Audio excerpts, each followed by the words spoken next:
দাঁতের সমস্যা বলতে আসলে বাংলাদেশে তো মেইনলি দাঁতের যে সমস্যাগুলো হয় সেগুলো হচ্ছে যে একটা বললাম আমি মাত্র যে ডেন্টাল ক্যারিজ অর্থাৎ দাঁতের ক্যাভিটি তৈরি হওয়া, দাঁতে গর্ত হওয়া, এটা একটা মেজর প্রবলেম বাংলাদেশে। আর হচ্ছে কি আর একটা হচ্ছে মাড়ির অসুখ, দাঁতের মাড়ির যে ইনফেকশনগুলো হয় এগুলো নিয়ে অনেক আসে। আবার অনেকে ধরেন দাঁতের গাম থেকে ব্লিডিং হচ্ছে, এটাও মানে রেগুলারলি পাওয়া যায়।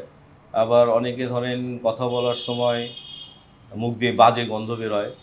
হ্যাঁ, এই ধরনের পেশেন্টগুলোই মেনলি আসে। এই রোগগুলো আসলে হয় যে কারণে সেটা হচ্ছে গিয়ে মানে একজন পেশেন্টের অসচেতনতার কারণে হয়। সে দেখা গেল যে সে দিনের পর দিন দাঁত পরিষ্কার করতেছে না, দাঁত ব্রাশ করতেছে না, ফলে দাঁতের গোড়ায় প্লাক জমতেছে, সেই প্লাকগুলো আবার শক্ত হয়ে ক্যালকুলাস তৈরি করতেছে এবং ওই প্লাক এবং ক্যালকুলাসের মধ্যে যে ব্যাকটেরিয়াগুলো জমে সেই ব্যাকটেরিয়াগুলোই দেখা যায় যে আমরা যে খাবার খাই সেগুলোকে ব্যাকটেরিয়া আবার খাবার হিসেবে ইউজ করে এবং ফার্মেন্টেশন করে সেই অ্যাসিড প্রডিউস করে এবং সেই অ্যাসিডগুলো তখন দেখা যায় যে দাঁতের ক্যালসিয়ামটাকে ডিক্যালসিফাইড করে ওই জায়গায় ক্যাভিটি প্রিপারেশন করে ফেলে, ক্যাভিটি তৈরি করে ফেলে। হ্যাঁ, আর ব্যাকটেরিয়ার প্রেজেন্সের কারণে দাঁতের মাড়িতেও তখন দেখা যায় যে পেরিওডন্টাল ইনফেকশন তৈরি করে।